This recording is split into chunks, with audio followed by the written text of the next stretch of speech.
Hello everyone. Today's poem is Bei Zhou by Yiming or by Anonymous. The first poem in the Bei Wind poetry. So first thing first, it could be the written in the very initial stage in the Zhou dynasty, and secondly, the first poem in the Bei Wind.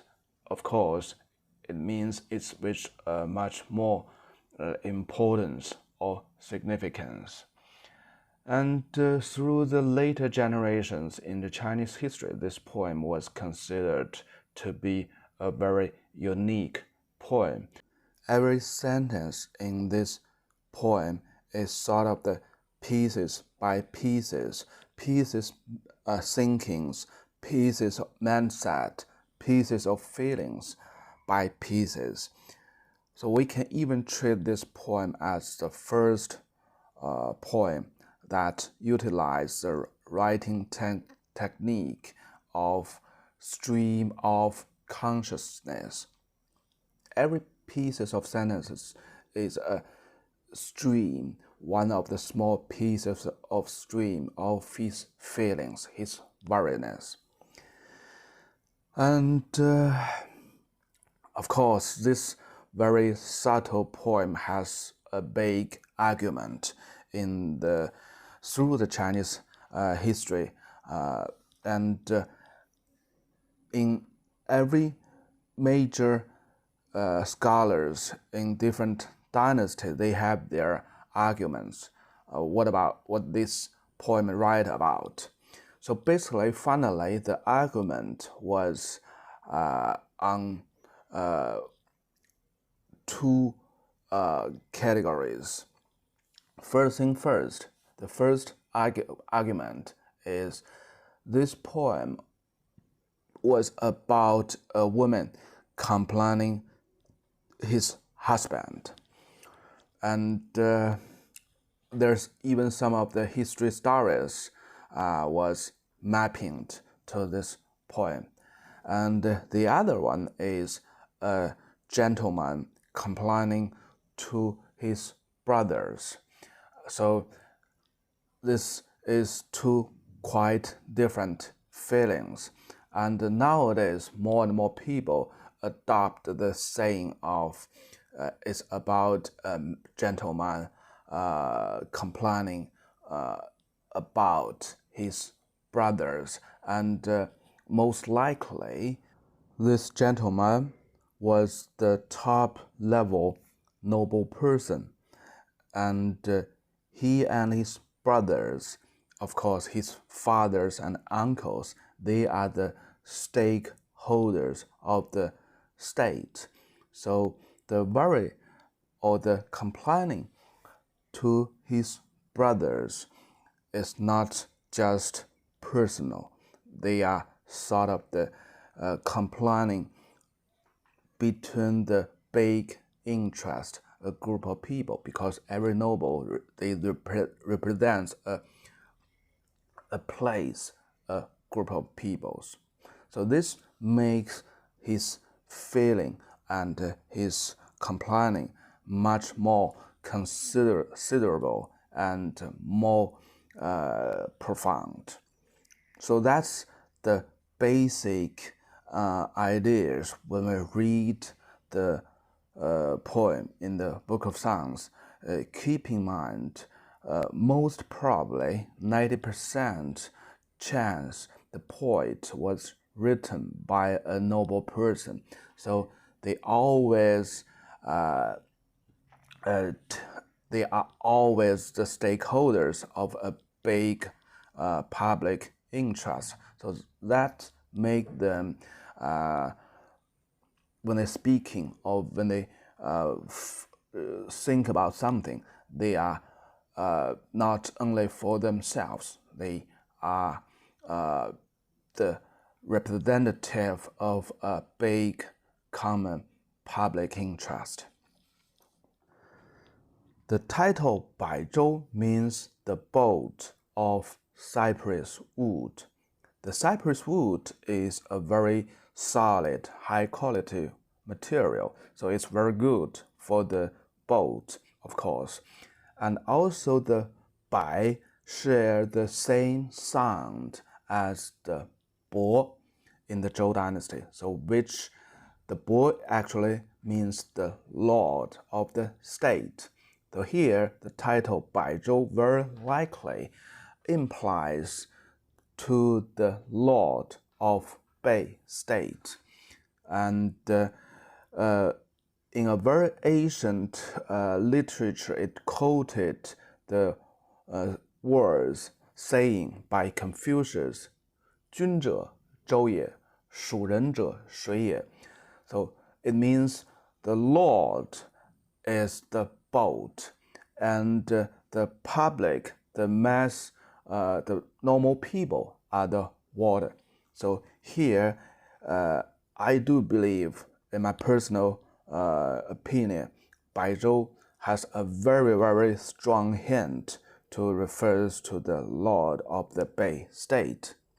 And the Lord also represents the fate of the state or everything of the state. Now let's look at the poem now. The poem with a bit of complexity compared to the other poems in the Book of Songs. It has 4 paragraphs, and each paragraph has 3 pair of sentences. So the first and the last paragraph actually is sort of the starting and ramp up, and in the 3 paragraphs in the middle actually depict his feelings step by step, piece by piece, and with a much deepened feeling, paragraph by paragraph. The first paragraph, 泛彼百舟，以泛其流. 泛 floating on the river. So I'm floating this cypress boat on the river. 以泛其流. So I'm also floating in the rush stream. 其流, the rush stream, the stream in the middle, so it's rush streams. And with the metaphor or the implications, the boat is the lord of the Bei State. This makes much more sense, and because the boat actually, its fate is hard to tell in a big river. It can go either ways, and it could also be upside down and kill everybody on the boat. And in the other hand, this guy, the poet himself, was on the same boat with the Lord. So he should be the top noble person or the state officers who is supporting the Lord each other. And in the general meaning, in the Chinese way, the Lord support everybody. So the Lord was the boat. So everybody was on the boat of the Lord of the Bei State. And they share the same fate, and everybody know their fate was uncertainty. 耿耿不目，如有隐忧. Mu means go to sleep. So 耿耿不目 has many explanations, but basically it means he stare his eyes, or he keep awake all the time. He cannot go to sleep because they are on the boat, they are on a big river, they are on the rush waters, troubled waters. So it's hard to sleep very well. 如有隐忧, so it looks like they have worries or they have some of the sickness. Yin is the sickness, illness. You is worriness. 微我不久，以傲以游。微 means not. So, 微我不久，以傲以游 means don't tell me I don't have wine. And so, I take this boat with the Vorenus. Looks like I have Vorenus. To have a wandering, have a touring on this boat. So 傲 is wandering. Basically, it's for leisure. It's not for searching something. It's just for a tour, for leisure, for game. 游 is to swim in the water. So here also means they are on the boat, wandering on the river. So the first paragraph gives us a very general picture, but with a little bit hint to the topic. He looks like has some of the illness, sickness, and weariness. And they are on a big river with no idea of their fate. Everything is uncertain. And so with such, he just go out, have a wandering on the river, on this boat, but don't like other people thought he should drunk himself. I have the wines. Don't say I don't have the wines, but I want to go outside wandering and touring on this boat. So this guy shows his weariness, his illness, the possibility of that, of weariness and illness. And also he showed his character. He's different. He don't drunk himself in a troubled water, in a turbulence, or in some of the uncertainty situations.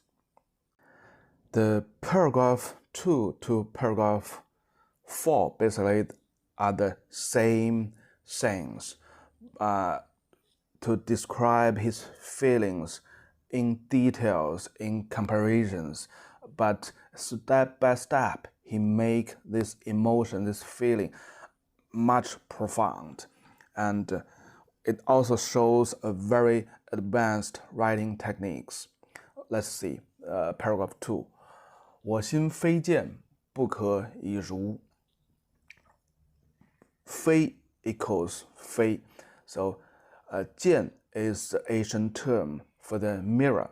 And in that time, the mirror was made of the metals. So you can see the radical, the bottom radical is the metals. So that's the mirrors in the ancient time, made of metal. So my heart was not mirror, and it doesn't, it shouldn't like the mirrors to reflect everything. So here is two things. In the Chinese philosophy, the heart is the place of thinking and feelings. So the feeling actually is from the outside. It's a reflection of the outside world or the other peoples. But in this poem, the poet says very clearly, my heart is not like the mirrors reflecting everything in my heart. So I'm a person with style, with moral, with my high standard. So my heart will reflect the something meaningful, but will resist some other bad things from my heart. 已有兄弟，不可以拒. So he goes to the real things. I have brothers, but I could not rely on them. So the brothers could be from the same family or could from his uncle's family. But basically in the Zhou dynasty, especially for the noble persons, they are a big family. And according to the moral and the code of conduct of the Zhou dynasty, they are all the stakeholders of the state, and they should supporting each other. But very strangely, so far the poet has some worries, but he said, I have my worry here. I want to solve it, of course, but his brother cannot be counted on. He cannot rely on his brothers. Why does the poet say so? He explained afterwards. 薄言往宿，逢彼之怒. I went quickly to my brothers and talked them about my worriness, about my feelings, about my situations, but I was received with their anger. They looks so angry. They don't like to hear my story. They don't like to know what happened to me. So in general, the brothers should be supporting each other by the code of conduct, by the morals of the Zhou dynasty. But this time, the thing is different. And that's why the poet says, I have brothers, I have a big family, but nobody supporting me. I cannot rely on my brothers. The third paragraph is quite similar to the second paragraph. 我心非石, my heart was not stone, so it cannot roll over like a stone. So the rolled heart over in the Chinese is a normal saying. It means change his mind. And here he reconfirmed he's someone with a very dedicated standard, and he keep to some of the rules very steadily, and even his brother don't receive him well, he didn't change that. 我心非席，不可卷也. My heart does not like the sheet, the carpet. It can be rolled over. So roll over means everything was covered by the rollovers. So this sentence means even I was not received well by my brothers, I won't cover up my feelings or my worries. 威仪厉厉. My brother's outlook and dressings looks powerful and decent. So they are the nobles. That's the normal situation of these guys. 厉厉 is a type of trees. Normally it was used to describe the brotherhood of the boys. So here, 威仪厉厉 has two meanings. Their outlook, their dressing is like that trees, very powerful and decent, magnificent. And also it has a little bit hint, we are brothers, but you don't take our brotherhood well. You don't listen to my feelings. You don't care about my worriness. 不可选也.威仪立立，不可旋也。So my brothers, they look powerful. They all look powerful. They all look magnificent. 旋 is a borrowed word. It could have several explanations, but I think the most appropriate is 算. 算 means figure out. So my brothers all look magnificent and powerful peoples, but their thoughts cannot be figured out by me. The second and third paragraph actually reveal some of the facts that the poet has a very strong worriness, and he went to his brothers, those noble brothers, as ordinary or as the way of the Zhou people.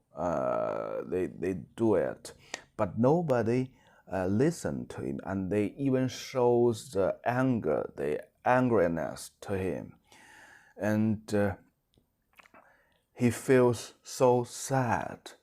Look at those, my brothers. They look so powerful. They are so magnificent from their outlook, from their clothings, but their heart cannot be figured out. The fourth paragraph, 忧心悄悄温于群小. 忧心, so I'm so worried.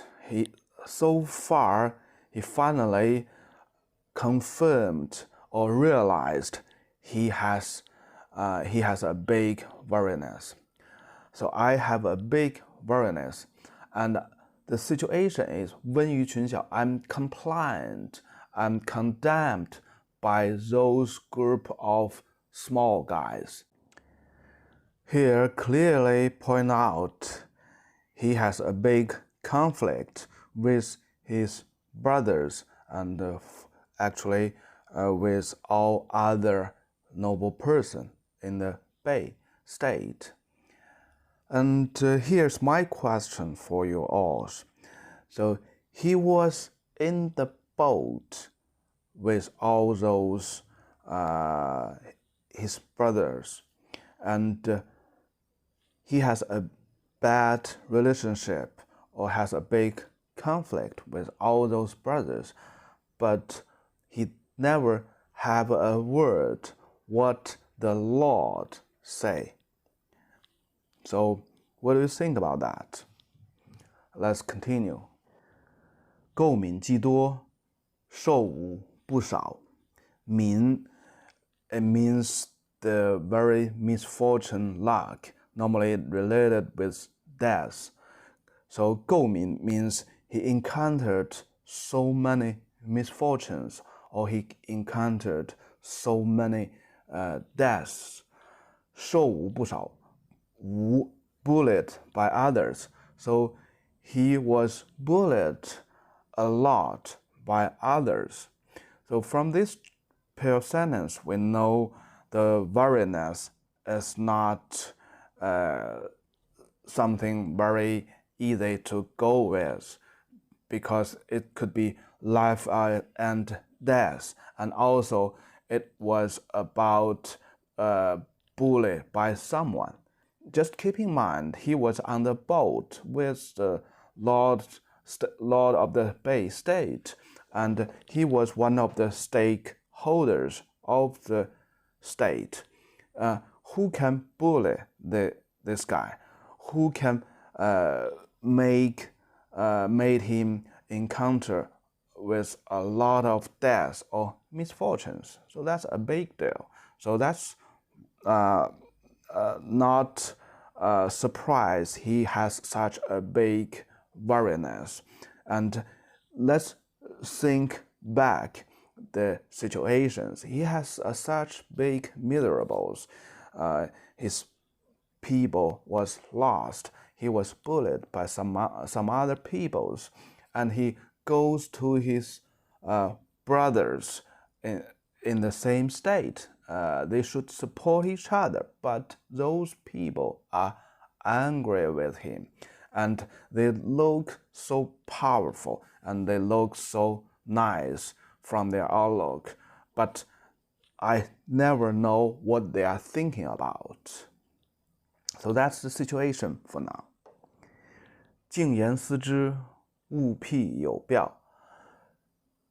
静, so he tried to make himself calm down, to be silent, and try to think all these things, think it over, have a second thought. 勿辟有表. So the normal interpretation for 勿辟有表 means he was so worried, so he struck his chest with his hands. So it looks like a bit crazy. And my explanation is the poet was awake all night long until the daybreak. And he threw things. 勿 means awake. 辟 means the daybreak. And 有票 means he threw things. So this sentence means he thought all those things over and over, but he still cannot find a solution, find an answer for that. Some people is dying, and he was bullied by someone, but he got no support from his brothers. He still cannot find a solution, an answer for that. And he didn't sleep all night long. He's so furious, and he is so worried. He throws things in his hand. Now the fifth paragraph, the ramp up, the conclusion of the whole poem. 日居月住，蝴蝶而微。日 the sun, 月 the moon. 居 and 住 has no meaning. It's sort of the injection words. It's just like the sun, the moon. Why you two keep going dim, going dark, one by one? 蝴 why? 蝶 so it's one by one, repeatedly. 微 means go dark, go dim. So here the sun is very easy for Chinese to relate it to the king, to the lord of the state. 月, of course, the people under the lord, but still they are very upper level peoples. They are the top noble persons. So here, the last sentence actually is his shoutings, or he cannot let his fury, his Vorenus out. He just finally shouted out, "Oh my lord, oh my brothers." The moon is just like his brothers. Why are you going dark one by one? So in all the poems, just except the first sentence, 泛比百舟, he implied the lord of the state was with him, and they are on the same boat. But in the last paragraph, he said the lord actually doesn't with him because he just like his brothers, they all go stuck away from him, and all they are not smart. The dark also implies not wise in Chinese. So that's the beginning of the last paragraph. So he finally concluded the big trouble to the Lord and to his brothers. 心之忧矣，如非浣衣. So the weariness in my heart is just like the washing the clothes, not washing the clothes. So the noble people, they always take themselves as with crystal clear characters and virtues. And now he said, I'm with a very dirty clothes, not washed clothes on my bodies. So I'm bit of sick, the most serious sick. Another explanation for this sentence is the worriness in his heart is just like to wash the clothes. So in the ancient time, to wash the clothes, to use a wood stick to hit on the clothes on a rock, beaten heavily. So this is also a very, very good interpretation, I think. So the worriness in my heart is like the washed clothes beaten heavily by the stick. It hurts so heavily. So that's this sentence means. 静言思之，不能奋飞. So his feelings, his thoughts actually go back and forth, and even at stage, his heart was like beaten by a wood stick, hardly, it hurting so hard. He still tried to calm down. 静言思之, let me calm down myself and think about it, think it over. And the result actually is not positive still. 不能奋飞, I cannot fly up with all my energies. So this is this whole poem right about. And then when we look back to the first paragraph, it make this worriness, this sadness feelings much more. 泛彼百舟，以泛其流. So this is a very, very helpless situation, a very helpless feelings. I'm with my Lord on this boat, together with all my brothers on this boat. And I had to floating with them. Even I had such a huge conflict with my brothers, with my Lord. What an embarrassing, sad, worried feeling of this guy, of this stakeholder, of this noble person, of this poet. Well, there's a word developed in the Song dynasty, 百舟之节.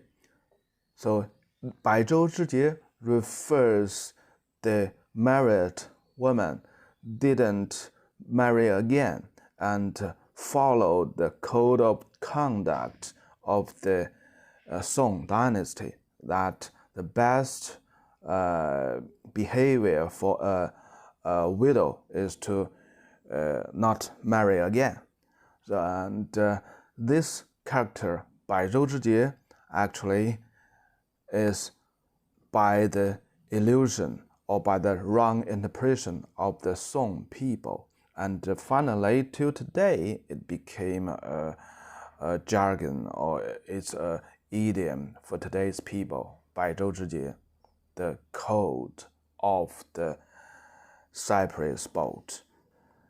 Okay, that's for today.